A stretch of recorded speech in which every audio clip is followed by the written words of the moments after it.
E o planeta acorda em meio a um novo conflito armado.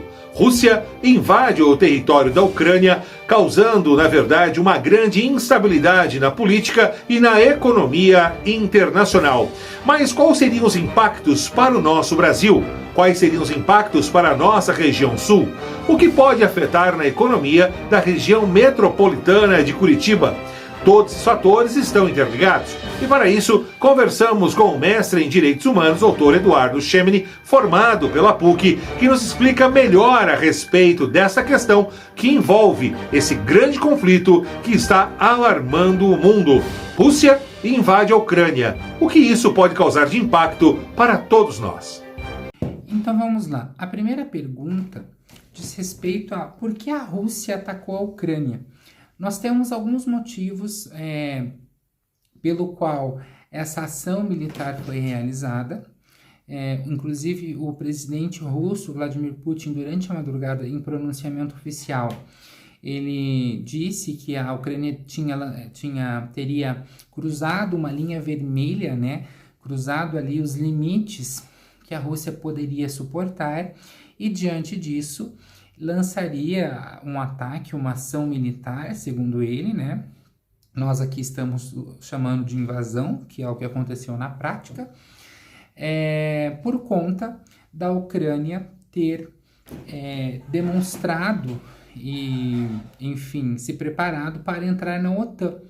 E o que é essa OTAN? A Organização do Tratado do Atlântico Norte é uma organização fundada em 1949 para frear a expansão soviética, né? Entre as intenções, enfim, objetivos da OTAN é a segurança militar de vários países que integram essa organização.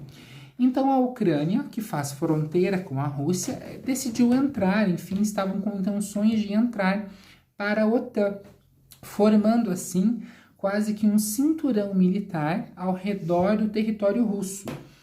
A Rússia deixou bem claro desde o início que não iria tolerar essa entrada da Ucrânia na OTAN, e aí então houve uma escalada, enfim, uma tensão, um aumento de tensão entre os dois países nas últimas semanas. E aí nessa última semana a Rússia reconheceu a independência, enfim, de duas regiões ucranianas, e durante essa madrugada, enfim, promoveram essa ação militar que aqui chamamos de invasão, tá?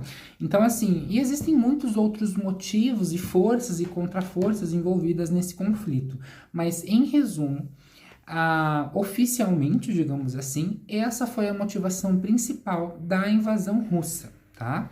E aqui, como temos pouco tempo, enfim, não vamos ficar adentrando em teorias e nos aprofundar muito. O motivo oficial pela invasão russa, digamos assim, foi a entrada, então, ou a tentativa de entrada da Ucrânia na OTAN.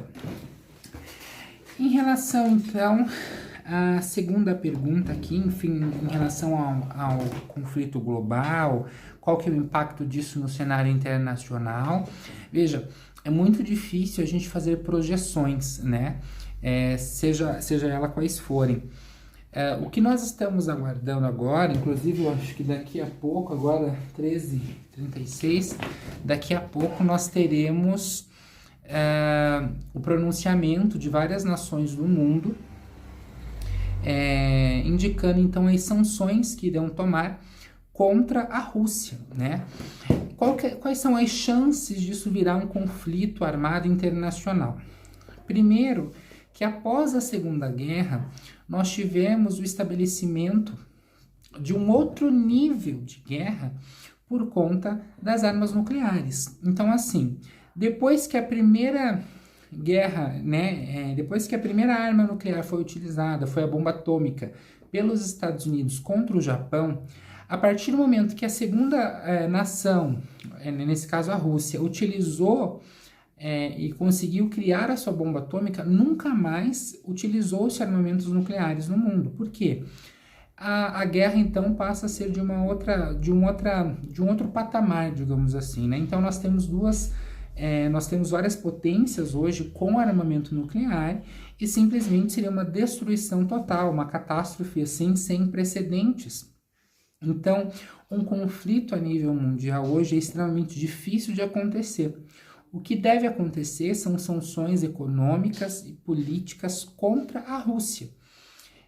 Nesse sentido, seria o estrangulamento econômico do país, que tem como seus aliados, né, vale lembrar, Venezuela, China, Coreia do Norte, entre outros países. Então, seria um estrangulamento, desculpem, dos países europeus, enfim, dos Estados Unidos também, por conta que a China já declarou que nada muda nas relações que possui com a Rússia, tá? Então, assim, quais são as chances de um conflito internacional armado, né, ou de uma terceira guerra mundial, como alguns estão falando? No momento é muito baixa, tá? Até porque por conta do armamento nuclear, como eu estava falando para vocês, não se vislumbra mais uma guerra como tivemos Primeira Guerra Mundial, uma guerra de trincheiras, ou a Segunda Guerra Mundial, enfim. E aí, dos reflexos da economia disso tudo, né? Nós tivemos então queda de bolsas. Qual que é o impacto disso no preço de combustíveis, no preço de alimentos? Vamos lá. Tudo que é comercializado no mundo hoje é basicamente comercializado em dólar, tá? Então nós tivemos o aumento do preço do dólar. Como assim? Veja, a Rússia ela necessita de muitos recursos, enfim, como toda a Europa precisa, gás natural, petróleo, enfim, todo mundo trabalha em cima desses recursos, né?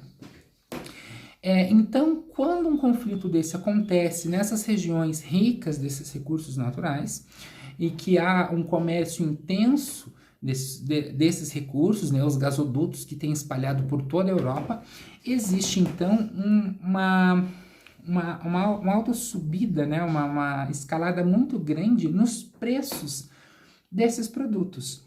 Então, nós tivemos já aumento do gás de cozinha, tá? A tendência é que, se o conflito continuar, a tendência dos preços é subir, porque, como eu disse, tudo é comercializado em dólar. Então, se a demanda aumenta, o valor também aumenta, né? Então, sim, nós provavelmente teremos alta. Por exemplo, o barril de petróleo bateu nessa madrugada o valor para acima de $100 o barril, valor que não batia desde 2014. Então, nós já estamos batendo alguns recordes em relação a esses valores. E para além do gás, da gasolina, que deve sofrer um aumento, por exemplo, todos sabemos que a Petrobras ela precifica os seus combustíveis com base no preço internacional dos combustíveis, tá? Então, a tendência é que suba. E também teremos aumento dos alimentos. Por quê?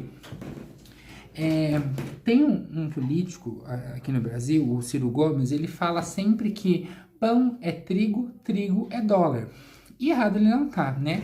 O Brasil é conhecido como celeiro do mundo, que oferece alimentos, carnes, cereais para todo mundo, e de fato isso é, digamos assim, uma meia-verdade. E por oferecer alimentos a todo mundo, tudo que nós temos é negociado em dólar. Se o dólar sobe, ainda que seja para o mercado interno, o mercado consumidor brasileiro, os preços sobem também. Mas Eduardo, veja bem, o mercado interno, o Brasil deveria ter preços mais baixos. Isso aí é política de preços, tá? Então, se naturalmente nós temos a alta do dólar, todos os produtos negociados em dólar sobem também. Aí trigo, outros tipos de cereais, os combustíveis, como estávamos falando, produtos eletrônicos e assim por diante, tá? E aí, uma última pergunta: qual que é a chance do Brasil se envolver nisso? O que o Brasil tem a ver com Rússia e Ucrânia? Será que a gente vai para a guerra? É guerra ainda ou se não é guerra? Vamos lá. O Brasil, a nossa Constituição Federal, lá no artigo 4º, diz assim que as relações internacionais do Brasil vão se reger pela autodeterminação dos povos, solução pacífica dos conflitos, não intervenção, prevalência dos direitos humanos, repúdio ao terrorismo e ao racismo, entre outras coisas. Então nós temos histórico de ser um grande pacificador mundial, né? A nossa diplomacia é, ou era, enfim, reconhecida internacionalmente pelo sucesso das negociações na promoção da paz, né? Nós sabemos que o presidente da Venezuela já declarou apoio à Rússia, disse que está pronto também para ajudar eles no conflito, mas a tendência é que esses conflitos não cheguem, ou pelo menos até o momento, à América do Sul, né? O pessoal do norte global ali da Europa vive travando conflitos entre eles, guerras, enfim. Então a tendência é que o conflito não chegue até aqui, muito embora o vice-presidente da República, Hamilton Mourão, já tenha se posicionado no sentido de que a Rússia, os países, enfim, precisam responder com força a esse ataque russo, mas nós temos uma tradição de não intervenção e solução pacífica dos conflitos, e a diplomacia brasileira, com sua expertise, creio que não se desvirtuará dos preceitos estabelecidos na nossa Constituição, tá bem? Então, assim, por hora, nós temos que ficar assim, sempre atentos e alertas às notícias, sempre de sites confiáveis, com fonte de notícia confiável, para não criar alarmismo, enfim, não cair em falsas notícias, né, as famosas fake news, mas tentar, com a medida do possível, seguir a vida com tranquilidade e atenção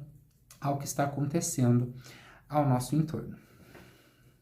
Os nossos agradecimentos ao Dr. Eduardo Chemney, mestre em Direitos Humanos, formado pela PUC, que conversou com a reportagem do Jornalismo Verdade a respeito do conflito da Ucrânia. Vamos procurar trazer mais informações e relatos a respeito desse quadro internacional, que, querendo ou não, pode afetar o quadro geopolítico também do nosso Brasil. Alex Furtado, no Ritmo da Notícia para o portal Jornalismo Verdade. Você acabou de assistir mais um boletim de notícias do portal Jornalismo Verdade. Oferecimento: Supermercado Rony, Seike Construtora, Ávilas Gin, Academia e Estúdio e Cacau Show do Capela Velha.